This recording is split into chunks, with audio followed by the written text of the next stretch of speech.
intro spiel? By all means.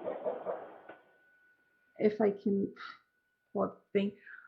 Welcome to Leather Dyes by Master Yzma.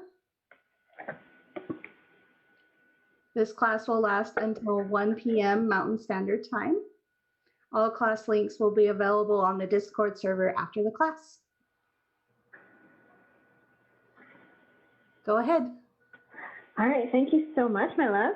So welcome back, everybody, to our second class this year. I am always happy to share my knowledge with everybody. We got our workspace in front of us, and I just want to go over some tools really quickly of what we're going to be covering today. So pretty much the core concept we want to cover today is that you can make really wonderful and complex projects without having to spend upwards of $100 on tools and dyes and every little thing that you want to get just because it's going to look pretty. We will always want our projects to look pretty, but we can do it on a much cheaper budget. So some of the main things that we always have in our repertoire are probably dyes looking just like this, our EcoFlow Gel Antique, our Kova Color, kind of like acrylic paint for our leather, as well as our water stains like I was using last time.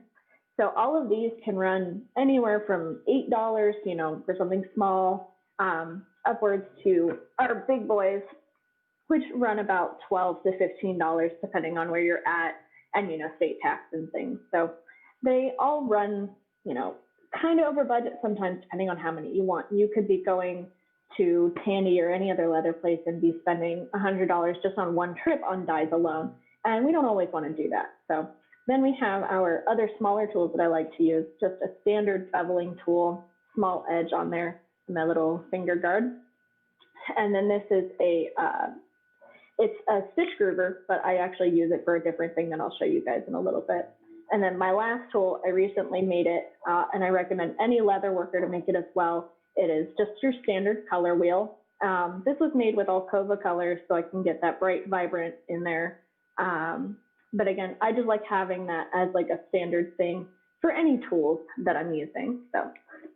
So again, with our dyes today, we always like having our best and prettiest work, always the colors, the brightest things that we can get. Get that light on there.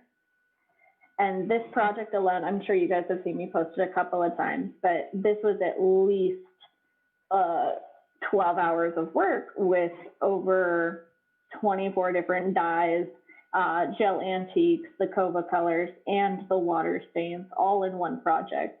And what that means is we like these projects, but that doesn't mean we want to do this every single time. So yes, it's gorgeous. Yes, it has the colors, but we can tone this down a bit. So the next thing I want to show you guys is kind of a step down from that, is this lovely pouch I made a little while ago, where, let me open it up for you guys so you can see that. This particular pouch was about 6 different dyes, again, those gel antiques, the Kova colors, and the water stain. So this again might cost, me at least $100 to make just by buying the dyes and things like that. And we don't want to do that. We don't want to do that every time.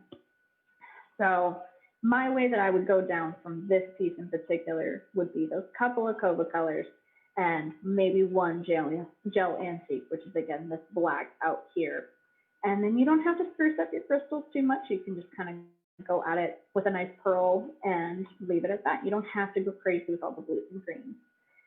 And again, the whole pouch is covered in this. So this isn't exactly a very budget-friendly pouch anymore. It is budget-friendly for those who purchase, but not budget-friendly for those who make it. And then we get even further down the list, and we have this baby right here. This is what I was using that wonderful stitch groover for, is to go along and make all these wonderful lines and everything like that for the wood. So this is at least 2 tools as well as 3 dyes on there. And what I'm getting at with all of this is something I'll show you guys in a second. This particular piece, this front panel right here, is only made with 1 bottle of dye. And again, I will show you guys in the next piece, but what I'm getting closer and closer to is the fact that you don't have to get 3 different bottles just to make this one front panel. This is one single thing, as well as the bottom. And it's just different tones of that same brown. Now the watercolor, that's at least 2 different bottles, as well as our gold inlay at the top for the leaf. And all the hardware, don't forget your hardware is also costing you money every single time. So what I'm getting at is what I'm gonna get in depth to on this one is this lovely piece right here. This is one single bottle of dye and just layered repeatedly to get this particular color. So besides your hardware price, you're going to get that beautiful tooling in there with just one single bottle. And I have that bottle here, which is the Gel Antique Saddle Pan, where all I was doing with it was sitting there and layering each antique layer by layer, at least 3 to 4 of them after the tooling. There's no extra colors, there's no kova, there's no water stain at all to get what this achieves. So even if you don't have a beveler at home, my very lovely apprentice, Miss Alina, actually used to use a thermometer, like a meat thermometer, to get the beveling in there. Now, I'm an expensive person. I like buying the bevelers. So obviously this is all beveled and then pushed in for that lovely ribbing right there. But you can make beautiful projects without having to spend, you know, $20, $30 a bottle, or even $100 every time you go to Sandy's to get that project done. So again, just going over that and describing it, it's taking your brush, going through each section of that. And you guys know I use brushes for everything. I don't use paper towels, and I don't use sponges or anything. Well, I use paper towels, but I use sponges for everything, where you're taking your brush with that Gel Antique and you're just going over it repeatedly to get that heavier look. And then one of my secret things is this guy right here. It's the shiny stuff is what I like to call it. The label's not on there anymore, but it's essentially this really shiny remover. And that's how I get this wonderful lighter section around that eye. Sorry, my paintbrush is a little wet. That's probably why it's shiny right there. So I get that really lovely shine around my eye, so I can leave that darker section around the back of it. Excuse me. And again, just taking that same color. It's one color. I didn't use any other bottle for this. I didn't make the eyeball with any black kova color or anything like that. But you're taking this one single color and repeatedly putting it on to get that, and then using the shiny stuff, that's lovely bottle, to remove it essentially. And I'm going to go ahead and take some scratch, and I'll show you guys exactly what I'm talking about. Give me just a second. I had all my pouches lined up. Let me get my scratch.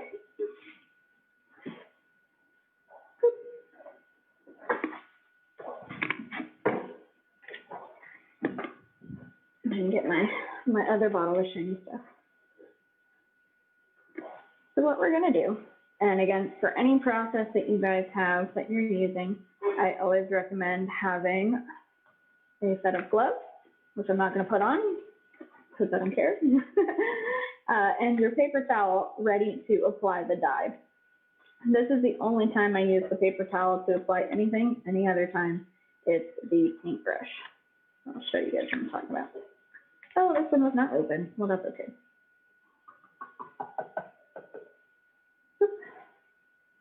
And I like just putting it right onto my marble slab because I have no problem cleaning it up later, like all of that you see down there. So we just want to first apply that layer. And if you've worked with Gel Antiques before, you know that, again, the more you apply, the darker it gets. And that you don't want to wipe it off too much. You can see how on the outer edge, it's already getting that kind of wiped off color like that. But we want to leave it nice and dark in the middle.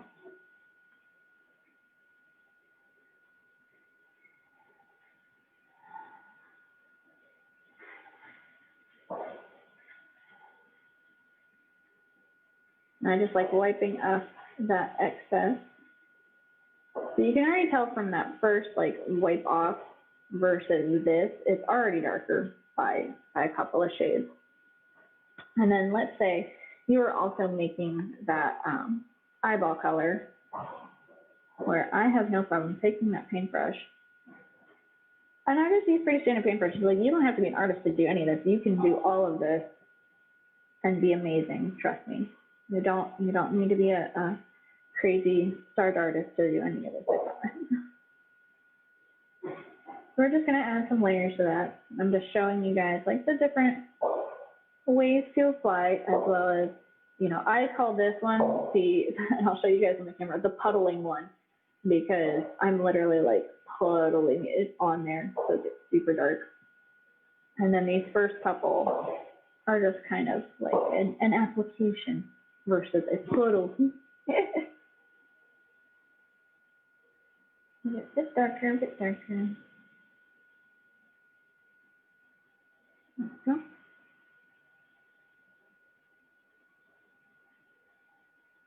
All right, so we're gonna give that just a second to dry off. But you can already kind of tell the darkness that is coming from just a single bottle of dye. This one almost looks black at this point. It looks black on the camera, at least. On my view, it's a little bit more dark brown, but it's already getting darker and darker as we apply it. That if you wanted to, because the whole piece is essentially wet at this point, you can take your paper towel again and wipe it all away. Some sections will be darker, some sections won't be. It's how leather dye works. Just like if you got it on your skin, it will slowly get darker and darker if you keep applying it in one spot. But the rest of it will stay that light color. It's kind of like, that's why they call it a stain. It's staining it essentially, but just in those areas. Slowly drying. And I'll show you guys really quick with the, which I remember the name, it's called Super Sheen. Thank you, Tandy, for putting child locks and everything. I am not a child. But you take your Super Sheen, and you get some of it on your paper towel. Mine's kind of gross looking, but it's fine. And you take that Super Sheen spot right there. What did I do? Yes, that's exactly what we want it to do right there. The Super Sheen is kind of like my little fancy eraser tool.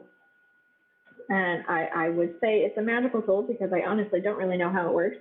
That's how I am with most of my leather dyes. I'm like, okay, it works. That's what I care about. So let's say we wanted just to keep this nice dark area, just like that. And of course, it's building up on my paper towel, so we want to move our finger around, and I just wrap it around like that.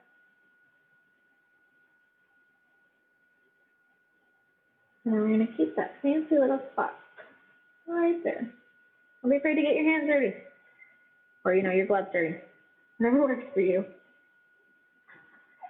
Let me get a clean paper towel.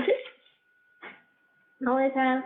And these are the ones I always recommend for leather workers, by the way, is the blue mechanic towels, either from Ace Hardware, O'Reilly's, and sometimes Home Depot, depending if they have any of those. But they are really wonderful and absorbent, more than I would get from a Bounty towel, so, or any other regular white paper towel. Mechanic ones are really great. And again, this was something I learned along the way. This wasn't something I knew immediately. Now we have that nice dark spot in the middle, and a little bit of it is actually picking up, so I wonder if I'll be able to show you guys. This way. So you see how right here, let me focus with my phone. Focus. Nope. Okay. Well, if you can see right here how some of it is actually coming up, just like that on my finger, that's the gel part of it. Like that's what the actual dye does, is it picks up off of it. And then we can see our darker stain coming in, and then our puddle, as I like to call it. And that's how that gel really gets that lovely 3D effect. Now, all of these little bumps and ridges, that's all from the leather, the cow skin, and it comes off of. Sorry, I got distracted by a goat. And then again, we can take our Super Sheen, magic eraser,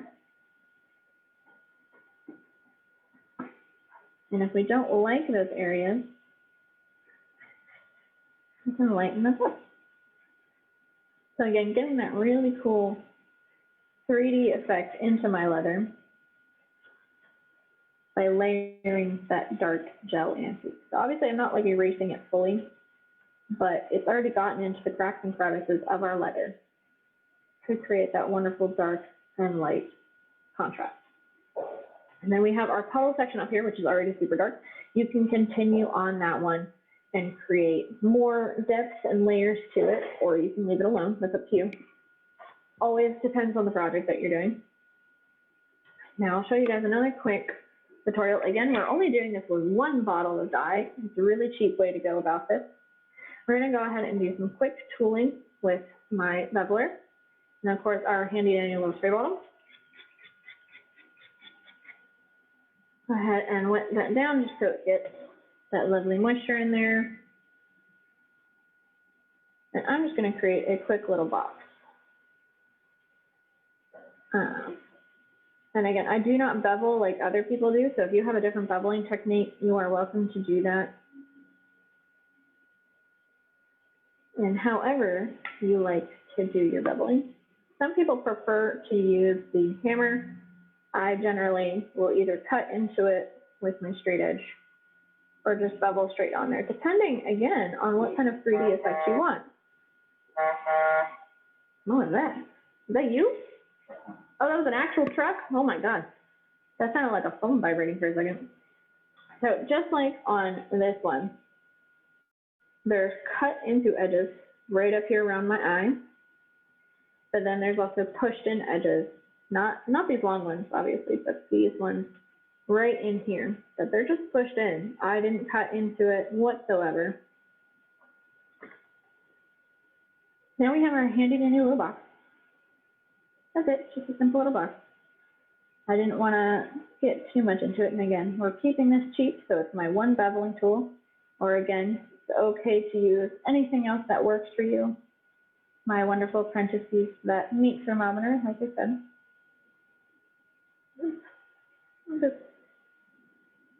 And then we're going to take our paintbrush again. And what I'm going to do this time is I'm going to first apply a full flooding over it. We're just going to cover the whole thing with dye, getting in all the cracks. A little darker because of the water, but that's okay. So really get in all those cracks. And we're going to wipe it off. We're just going to wipe it off, not with the super sheen. So you can already see with the tooling, it definitely darkens up those corners anyway, because it's catching all of our dye. So now you can officially see my box. But then we can also take this same dye, and we can go around the box. Again, either with that kind of like flooding method that I was using, or by just gently applying it.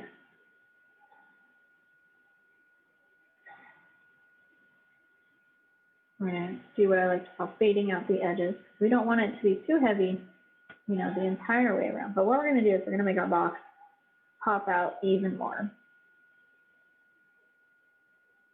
Square box, whatever. That's a box today.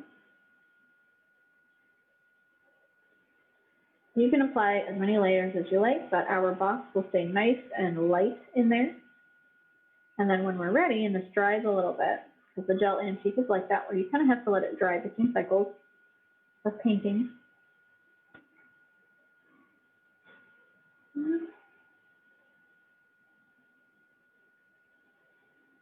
It's actually already kind of drying. I'm not sure if we'll be able to show on my phone, but there's a different texture to it where this is already like super wet and you can spread it and everything like that. This is starting to get sticky and like puddle up with that gel antique in there. I'm just going to apply a little bit more. Get it nice and dark around the back.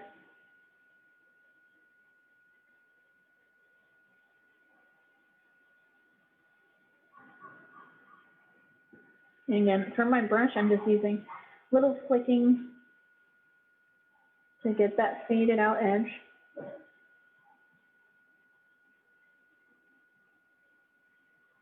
Remember, we don't have to be artists to be able to do this. You just gotta apply it. And if something works better for you, you can do that, you know. So I'm gonna take my nail inside of my paper towel with my super sheen on it. So it's actually wet with super sheen already. I'm just gonna clean up a little bit on the box area. And then what we're gonna do is we're gonna just take dry paper towel this time. Just like that.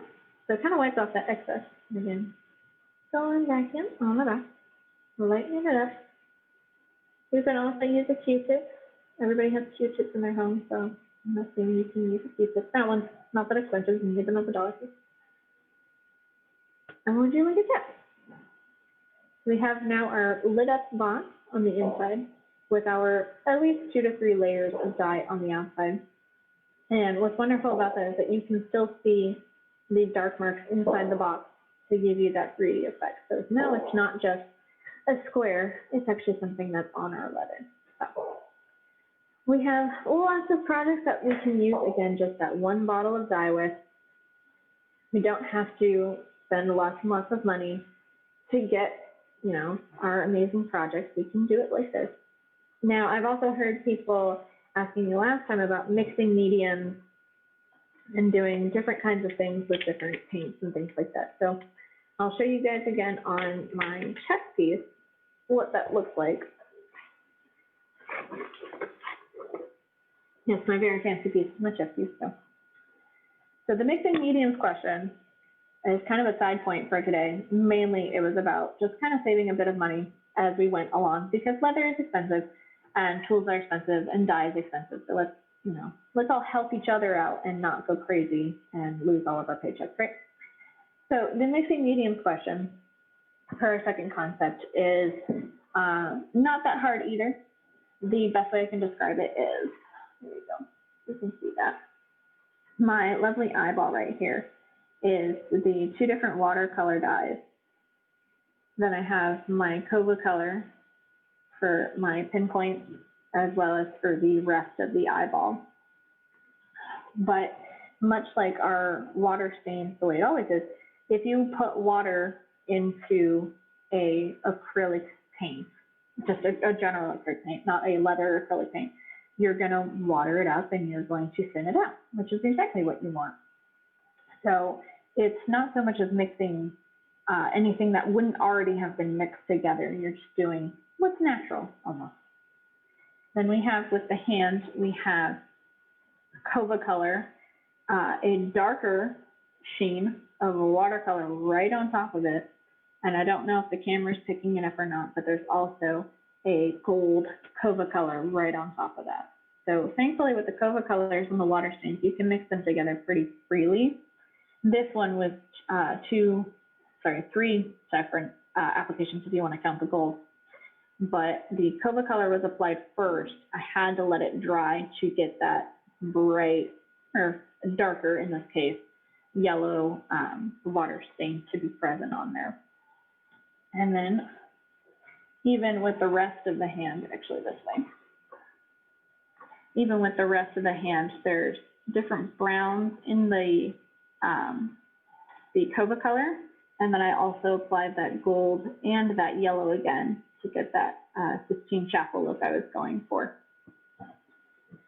So it's easier with the water stain and the Kova color because that's essentially the same medium, because it's just like mixing acrylic paint with water. You're just adding a different color to it. And then again, that watercolor dye that I always love doing to get that fun, bright vibrancy as well as on my background.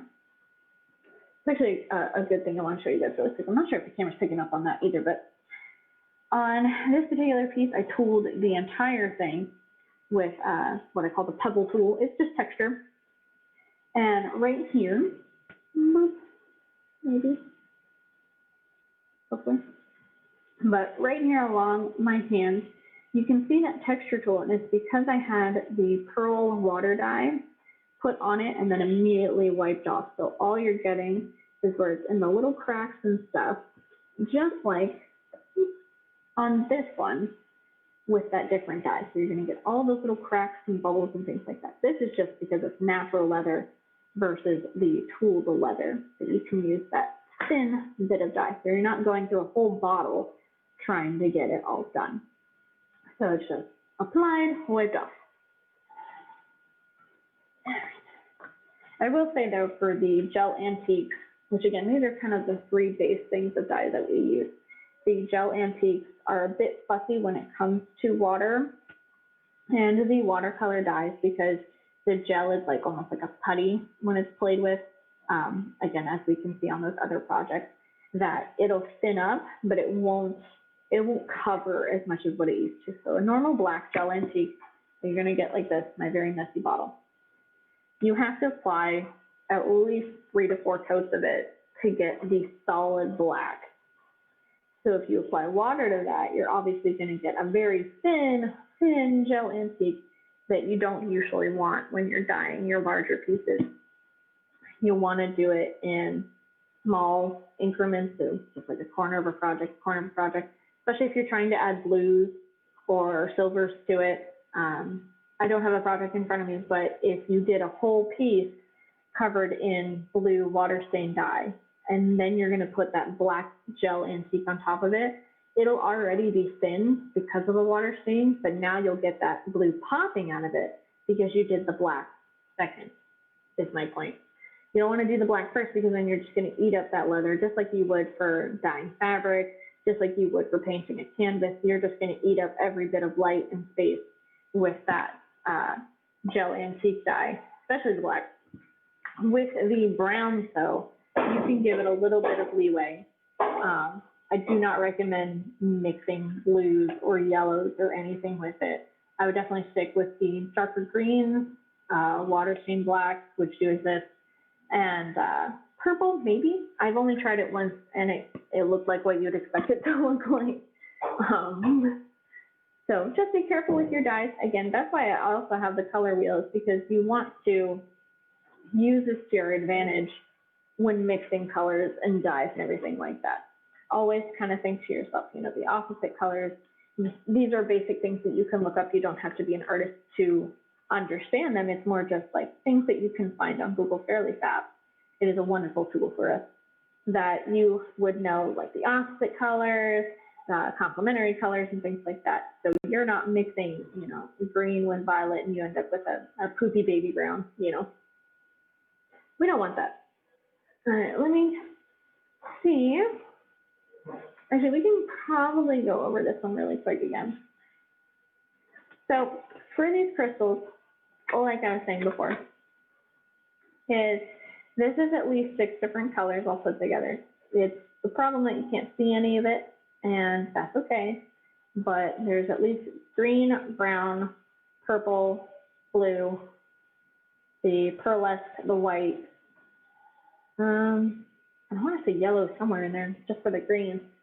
That it's all kind of shoved together, that you don't have to apply all of this to get that same color. I would recommend going in, if you're trying to create something like that, with just maybe your pearl color and maybe blue and water stain, and then a white cova color as well, just because that'll really brighten all those water stains up. That's what I love too, is that the cova color, again, being like acrylic paint, you can add any of the water stains to it and it'll thin it and brighten it up. It's really fun. Let me check my time really quick. I feel like I'm talking super fast. I actually don't know how much time I have left. Dad, what time is it? I can't read that. What time is it? You have 1:30 minutes. No, my dad was pointing me to the big analog clock we have on the wall. I was like, I don't know how to read that. It's 12:30. You have at least 20 more minutes.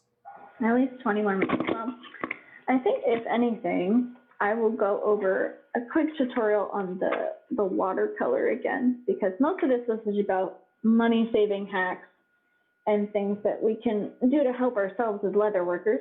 So give me a second. What to do?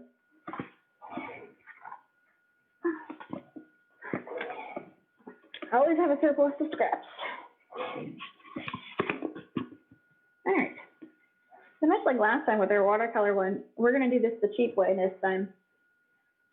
So let's say we're making our leaf pouch. Let's go with that one. We're going to make this the cheapy way. We got our spray bottle. Again, really cheap. Get them at the dollar store. Get them at Home Depot. Oh, you are a dry piece of leather, aren't you?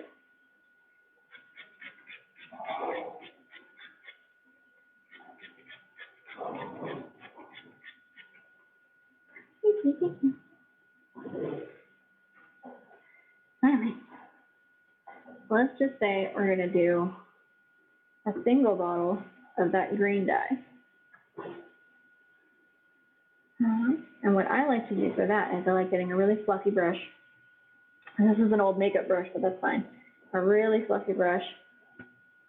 And this time we'll get a puddle going. I was just trying to loosen up the lid a bit. We'll get our puddle going. Oops, oops.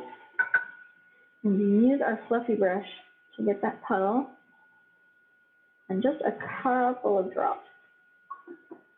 And you'll see that starting to go. Woo, a little too much, but that's okay. And we use our fluffy brush to really cover it all, instead of trying to dip, drip, drip. We don't want that. So you see how it's wet? And we're spreading around our dye. And using the most minimal as possible. Oh, that's actually a really good example of what I was saying earlier, where you can stain your leather by applying it in certain ways. A little bit of that. This is how I find out about things. I'm just screwing around with my dyes, having a fun time. So each time I'm doing this, just a couple of drops, and I am spreading it around. So we're not overdoing it. Let me see this all. Oh. And we already have actually a fairly covered piece. It's a little bit lighter in person than on the camera, but it's a much easier way of expanding the amount of dye that you're using, so you're not going at it really heavily along those edges. Let's see, the bottom's actually really dark. So like down here, I was probably spreading it so it wouldn't stick too heavily to it. You don't want it dark, but at the same time, you don't want to be wasting dye like that. So there's no water added to it, and it's just going to sit there. And it's like, okay, you're staining dye. And that's all I got out of it. Just that one little layer. Where you add the water and you're staining it up, you're adding that extra base to it to get more life out of your dye. That's pretty much what I like focusing on too when it comes to hacks or anything for a leather person. Dyes or leather or anything is just making do with very little and making it stretch super far. So we got our fluffy brush again, just fluffing it out, and you can also apply it directly to the brush, but it'll be a little bit more like these edges right here where it's a little bit stringy, and that's okay. Let's do that again. I like doing the puddles because then I can create cool textures just by doing that. Remember, it's okay to have fun when we're doing projects like this. It doesn't always have to be so serious. This is also one of my favorite techniques because you're just playing with it, but you're also applying the dye to the leather. And it doesn't have to come across so straightforward and one-dimensional. And then again, like this one, this is with 2 water stains, where obviously I have the yellow and the green. So we can apply yellow to this, but remember, we're trying to be a little bit cheeky, and that's okay. So if you wanted to, you can go out and buy it and apply it directly, or you can take this yellow, get a little squirt bottle with water and the yellow, and just do a little bit of on there. So it's not so forest green, it's more leafy green, like we always like. Make the most out of what little we had, right? All right, let's see, what else can I chat about? I don't mind chatting. Oh, the tooling thing, I remembered. So again, with our tools, you can have upwards of 20 billion tools sitting in your toolbox. But, hold on just a second.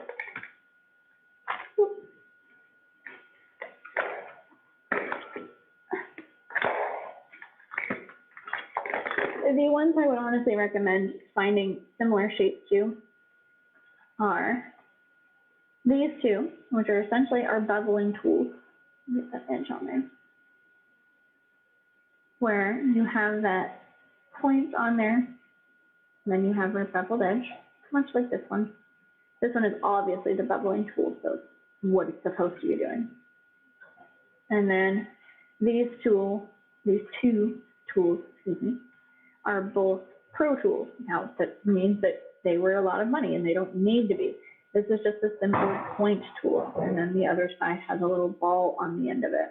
We have the bigger ones too that you can push things down with, but you don't have to. You can get just a simple pencil. You can get a simple larger sewing needle that you would have for leather, generally anyway. You can get things like this where it's just a simple tool that we got at Home Depot to press down on it. Don't need to be spending lots of money at Tandy. I know you all do. And then again, with this one and our other beveler, you can use any kind of tool that fits this shape to get exactly what you want out of it, which is just like this one, where it's not cut into or anything like that. It's just pushed down. And to be honest, I probably used these same tools to do this. I probably sketched out with the pinpoint one, and then I put it in with the angled one. And they're all generally modeling tools as well. If you want to go to Michael's or Hobby Lobby or wherever you purchase your lovely craft goods, you can purchase some modeling tools that you would for pottery and get these same results. Let's see. This one is the only one I can't find a cheap dupe for. I wish I could, but I can't find one currently. And again, it's to create this wonderful wood texture that I do on these other pouches, where it cuts into it. And again, it's a stitch groover. It's meant to go, when you have other kinds of pouches, it's meant to go right underneath where you would stitch it and have the sewing sinew or thread be inlaid into the leather. But I use it for this. So I guess I'm already kind of doing the cheap dupe about it. But that's the only thing I can't figure out is it has that small little blade on the inside right there that you just push down into it and get that wonderful wood texture. I can't figure out a dupe unless you're going to sit there with the beveling tool and go at it. So close though. I'll figure it out eventually. All right. I'm thinking, I know there's something else I can go over that's a fun cheap dupe for things. Again, one bottle of dye gets you a really far way. You do not need amazing tools to get amazing projects. This is already complex as it is. You don't have to buy tons and tons of dyes to get exactly what you want out of it. You're welcome to. I'm not stopping you if you want to go out and buy 3 different bottles of water stain and then to drive back and buy another one. That's totally what's going to happen. I've done it. You can use 1 bottle of dye and get an amazing project from that. You can also, let's see, that's dried now. You can also get beautiful colors from just 1 bottle of dye and some water. I covered up the water, but still. And oddly enough, my brush had a little bit of sparkle in it, so that helps too. That, beautiful things from 1 item. Let's see. And then just extra things that you guys need to know as a leather worker with dye especially is water helps it, especially front and back. No matter what dye that you're doing or what tooling you're doing, always wet your leather first. Have a color wheel or the picture ready so you can color match it. Have examples of either past pieces or other artificers' pieces so you get the idea of what you're kind of going towards. And then you don't need to spend hundreds of dollars on really simple tools. Obviously, I have already made that mistake, but you don't have to. What's that saying is, do as I say, not as I do. You don't need to be buying, hundreds of dollars worth of tools when you can get them at Michael's or other stores for a pretty cheap amount. Let's see how our box came out. Yeah, now that it's dry, it's actually nice. It's a nice bright box with that leather behind it and that couple of layers of dye as well. I'd say pretty successful today, honestly. Let's see. I honestly thought I would have more to go over, but I guess I don't. I don't know if anybody's actually in chat or anything, but does anybody have any questions? Does anybody want me to show off anything before I call it? There's been no questions in chat so far. Aw, well, that's okay. Well, I thank you guys so much for hanging out with me as always.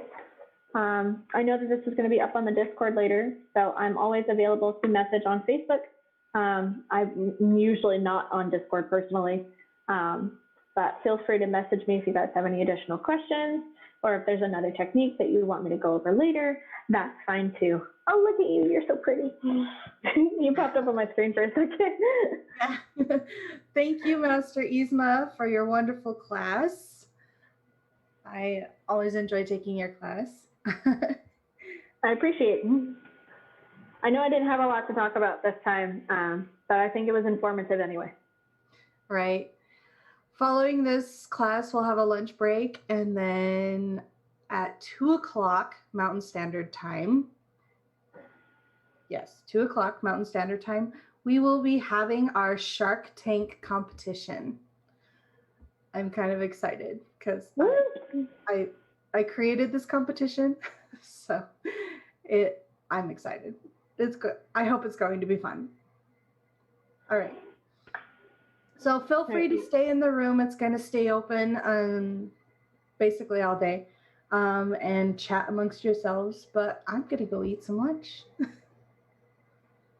All right. Thank you, ladies. Have a nice day. You too. Elena, I made you the host again, so. Perfect. Thank you. You're welcome. See you guys in an hour. You need a Roku for the Shark Tank, right? Correct. Okay. We will be back in an hour. See you then. Okay.